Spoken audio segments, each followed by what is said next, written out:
या मिस्टर धीरज, आप कहाँ पे हैं? मैं होटल से बोल रहा हूँ। हम अभी माल रोड घूम रहे हैं। मिस्टर धीरज, मैं आपसे कंफर्म करना चाह रहा था, अभी आप शिमला अभी तो रुकेंगे ना? अब हाँ भैया, अभी तो 3 दिन का स्टे है। नहीं, मैं आपसे ये पूछ रहा था। नहीं, मैं आपसे ये पूछ रहा था, आप रात को वापस आएंगे क्या? होटल में स्टे करेंगे? रात को वही रुकूंगा होटल में। मैंने अभी चेकआउट थोड़ी ना किया है यार, मैं वही रूम नंबर 422 में है ना आपका? हाँ हाँ, 422 में ही हूँ। एक सेकंड रुकिए, इधर आ। सुन, अब वो कह रहे हैं रात में होटल में आकर रुकेंगे। क्यों नहीं तूने रजाइयाँ धो के रखी? Sorry sir. क्या नहीं, क्या हो क्या गया? सॉरी? अब मैं उनसे बात करूं? उनसे लड़ूं मैं? हेलो। ये सर हाउस कीपिंग का बंदा है हमारे होटल का। आपके रूम अच्छा। में सुबह सुबह इसने बेडशीट हटाई होंगी, अच्छा। रजाइयां भी हटाई हैं। अब इसने रजाई धोने को डाल दी, अब स्पेयर में कोई रजाई है ही नहीं हमारे पास। क्या करें आप, वो बताएं यार। सर एक दिन के लिए बोल दो, अगर बिना रजाई की हो जाए तो। एक दिन के लिए बोल दो सर? एक दिन आप बिना रजाई के एक रात आप फैमिली के साथ स्टे कर लेना। मैं इसकी क्लास लगाऊंगा।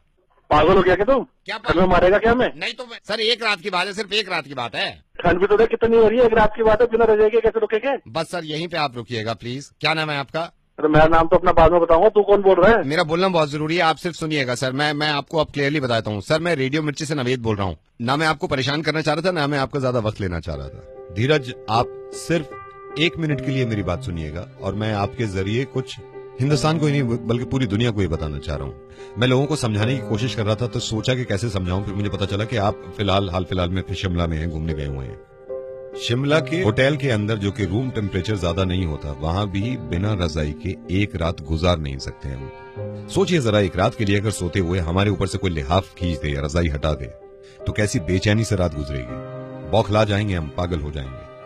इस कॉल का मकसद ये है कि लोगों को पता चले कि ये हमारे लिए कितना कुछ करते हैं। आज अफसोस की बात यह है कि हनुमंत थप्पा ने दम तोड़ दिया और वो शहीद हो गए। और मैं ये सोच रहा था कि जब हनुमंत थप्पा बर्फ में फंसे हुए थे, जब उनकी सांसें चल रही थी, कुछ तो ख्याल आया होगा उन्हें अपनी बीवी के बारे में, कुछ तो सोच रहे होंगे वो अपने माँ बाप के बारे में। लेकिन उन्होंने तकलीफ उठाई, वो बेचैन रहे सिर्फ आपकी और मेरी वजह से, सिर्फ इस मुल्क की वजह से। मैं सिर्फ ये कहना चाह रहा हूं कि इनकी कुर्बानियों की कद्र करें हम, और इनकी इज्जत करा करें हम, क्योंकि इन्हीं से हैं हम। सही कहा नावेद। इत्तेफाक से हमारी दिल्ली में ज्यादा ठंड पड़ी नहीं है, उसके बावजूद रात को 1 बजे आप अपनी गाड़ी से निकले, अपना शीशा नीचे करके सिर्फ अपना हाथ बाहर निकालिएगा, तो आपको एहसास होगा कि एक इंसान अपनी मुल्क के खातिर, अपने लोगों के खातिर बर्फ के नीचे दब जाता है, मुल्क के लिए शहीद हो जाता है।